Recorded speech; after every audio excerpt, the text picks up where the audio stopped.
stars. Didn't even get to bronze.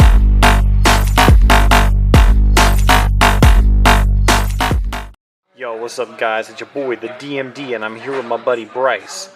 Bryce got top 4 with what deck, sir? Plunder Patrol. Let's go. Yes, Let's go. How did you feel about your matchups, and how do you feel about Plunder Patrol right now? So Plunder Patrol is in a really weird state because like Tyr and Runic Sprite are both really weird matchups. It is simultaneously like really beneficial for the deck that Tyr is good, but it's also really bad for the deck because Tyr is this weird mix where sometimes it'll really go off and you won't be able to stop it whatsoever with hand traps. And then Plunder won't really be able to make a comeback during the next turn. But also other times you'll have like hands that are pure gas plus hand traps, depending on how you build the deck. And that can be really beneficial. Plus Tyr is a dark archetype as well as water, so you are able to kind of float into Moark, which is really important in the Tyr matchup because it's send to graveyard removal, which is very good. However, it's also in a really good matchup against Runic Sprite. I went 2-0 against Jimmy on Runic Sprite, and he was undefeated for I think a month, maybe 2, so that was fun. Poggers. Yeah, I think Plunder is in a really weird position. Flunder Rees is really weird. The way that I built my deck is with a bunch of hand traps because, you know, the best thing to draw off of Blackbeard is a Plunder Patrol monster. The second best thing to draw off of Blackbeard is a hand trap. So the way I built it is you'll have a lot of hand traps, so half of the deck is hand traps, half of the deck is Plunder Patrols. And so that's really good against the Flunder Rees matchup because if you open multiple hand traps, it's really difficult for them to out that. But that's about all that I really think about it. Mathmech is also almost a buy if you open good enough because they have a billion different attributes in the graveyard. Alright, so that's a lot of information to digest, but while we're digesting that, let's go ahead and get into the list. Alright, so first up we got our Goldenair, the newest Plunder Patrol. She is an amazing card. She is Graveyard Recursion. She is kind of an extender if you open other Plunder Patrols, and that's obviously a 3-of. It's probably one of the best Plunder Patrols to see just in general. It's also a tuner, so you can go into Adamancer Pate or Dragite plays and stuff like that. Very nice card. Then of course you're going to be running 3 of your Whitebeard. This can tag out during your opponent's turn. It's what we call the Plunder Patrol Captain, you know? And he's kind of just able to float into other Plunder Patrols when he hits the graveyard from either the hand or field, so he's really good to open. And he's just good during a grind game when you're going to be discarding him off of Plunder Patrols and just pretty much gaining exponential advantage. And then you have your Redbeard. He is probably my least favorite Plunder Patrol card because he doesn't really do anything by himself except during the opponent's turn if you just normal summon him. However, he is really good when you open a Plunder and you're in a game where your opponent is summoning winds or earths, you know? Because he can equip himself into a Plunder Patrol that you hard summon if he hits the graveyard. Yeah, he's just a very nice fellow to have for a grindier game. Also, you can do some plays with Shipyard to return him to the hand after you equip him to a basic Plunder Patrol. Very good for Graveyard Recursion on that front. Then you have your Bluebeard, which is your extender. Also, when it hits the graveyard, discard a card, draw a card. Very good when you're trying to draw into hand traps and stuff like that. Really nice during a grind game. This is also a 3-of. Pretty much all of the Plunder Patrol main deck monsters are 3-ofs. In fact, all of them are. And then finally, my favorite Plunder Patrol card, definitely a 3-of, is your Black Eyes, the Plunder Patrol Sea Guide. This allows you to basically just recur stuff from the graveyard. You can add a Plunder back to hand, special summon him. Really good card. Little known fact about him, when he hits the graveyard, you can special summon a regular monster Plunder Patrol from the equipped monster zone. So that's quite useful. And then also you have your 3 Shipyard. Shipyard is just one of the most cracked field spells ever made.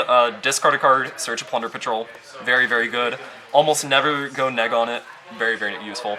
Then you have Terraforming as your 4th copy of Shipyard. Definitely a necessity. I think having as many Shipyards as possible is very beneficial. You're going to have your Shipping. Everyone always makes fun of me for saying that. It really hurts my feelings, you know? Shipping, it basically allows you to banish it from the graveyard, equip either an emblem of the Plunder Patrol, which is this card, or a Plunder Patrol monster to a Plunder Patrol monster you control. It's very useful to have because it's also a fusion spell, so you can get out Liss if your opponent isn't summoning lights at all. But it is a 1-of course, because you don't really want to see it unless it's in the opener, but even still you don't always want to see that. Then you do have your emblem, which just allows you to turn any Plunder Patrol into a Plunder Patrol captain at normal speed. Just send it to the graveyard, turn the Plunder Patrol into a ship that has the same attribute as any graveyard. Normal Plunder Patrol monsters only care about your opponent's graveyard or your opponent's field. This can do either field or either graveyard, which is really, really useful. So if you are running a lot of hand traps, you can use those hand traps to your advantage by sending them to the grave, using Emblem, and equipping a Plunder Patrol that you control into a Plunder Patrol from the extra deck with the same attribute as a hand trap. Next up, you're going to have your Booty. Booty is really useful for pretty much any grind game, just because of the fact that it allows you to recur materials, you get to special summon them back from the graveyard or shuffle them back into the deck, so don't really worry about deck out, except against like Runic and stuff like that. But it's really useful because you can also change the attributes of opponents' monsters, which is very, very useful. Then you have your 2 desires. If it were at 3, I'd probably run 3. This is just because you're running multiples of every single card that you want to see, except, yeah, actually, you are just running multiples of every card you want to see, so it's just a +2, which is, or a +1 rather, which is really useful. Then you have your 3 Imperms. This is where we get into the hand trap section. You'll notice I'm running a lot of hand traps. I don't need to explain what these do. 3 Ghost Bell, 3 Ash, 2 Ghost Ogre. I've considered running 3 though. 2 Effect Veiler, and then we're going to get into the Saki 1-of section. You have your Dark Ruler No More, your Called by the Grave, and 1 Cosmic Cyclone. And that is it for the main deck. The Cosmic Cyclone, of course, is just there for, you know, banishing that Mystic Mine, you know? Next up, we're going to move into the extra deck. You have your 3 Blackbeard. So Blackbeard is the card that makes the deck go around. It's seen a lot of price increases recently, but that's okay. I got it when it was cheap, you know. Blackbeard is really good because he can draw a card, and if you draw into a hand trap, that's pretty cool. If you draw into a Plunder Patrol, that's also really cool, as long as you have a ship up on the field. And he just allows you to use your opponent's field or graveyard to equip into one of the 3 attribute Plunder ships. So first attribute, you have the Fire Ship, which is Bram. Quick effect, banish a spell trap that your opponent controls, and then add a Plunder Patrol monster. Now, it is only a quick effect if it's equipped with a Plunder Patrol card, and that's kind of how all the ships are, except for List, but we'll get into that in a second. And so the way to equip it is to either use a card like Blackbeard, Whitebeard, or Redbeard, or to equip it with an emblem, or a shipping, or Redbeard, when it's sent to the graveyard, can equip it to the Bran, which can be really useful in decks against like Sky Striker and stuff like that. Then next up, you're going to have your Mowork. Mowork is a 3-of. Bran is only a 1-of because you don't frequently see spell trap decks, and if you do, you're only really going to need 1 of it because you're probably going to be hard summoning it. Your Mowork, you're going to run 3 of it because it is just cracked in this format against like Tyr and Runic, which are going to be frequently summoning darks. Mowork is the quick effect banish and then add a Plunder Patrol spell trap, of course if it's equipped. Then you have List, the odd one out, which is a light fusion. I run 3 of it. You can probably get away with running 2, but I've always found 3 is a really nice matchup because you don't really want to run the second Bran or anything. List is really useful because you can just, it's the monster negate.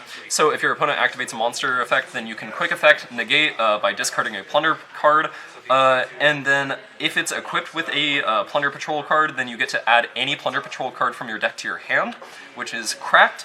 Next up, you're going to have your Almirage. I may show off a combo if that's okay with Sam later, because Almirage is basically one thing that just makes the deck go around. It turns Goldenair into a 1-card starter. Very, very useful. Then you have your Bahamut and your Totally Awesome.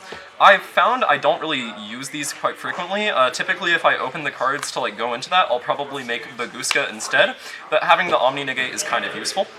And finally, you're going to have Dragite, which is just really good. It's a spell trap negate. I've considered running Nib in the main so that I can activate the effect and sometimes get a bounce, but I've decided against it for now, because I feel like it's not doing quite enough this format, though Tyr can be affected by it negatively. And then next up, I'm going to run through the side deck really quickly, just to show off more hand traps and stuff. Because that is what this deck likes to play, so that makes sense. I love hand traps. So we have our Ghost Ogre, we have a 1-of Harpy's Feather Duster, we have 2 Droll and Lockbird. I run 2 more Cosmic Cyclone in the side deck just because, you know, really good against Mystic Mine. You've got your 2nd and 3rd Dark Ruler respectively, just because that's really good for going second. Sometimes it comes up, sometimes it doesn't. I run it as a Saki 1-of in the main deck. Then you're going to have your Solemn Judgment. I run 1 of it because I can't really find the space for the second one. Win in Time with Ghost, Mourner, and Moonlit Chill. Also extra effect negation. Then finally triple dimensional barrier. You could probably cut this down. This side deck is not as optimized as the main deck, but I still like it a lot. It's performed really well for me, and I find it's really good against just like general decks. That's fair, but yeah. Thank you and good job, Bryce, on your Yes. finish. And it's me, it's at DMD, and thank you guys for watching. Peace out. Didn't even get to cross.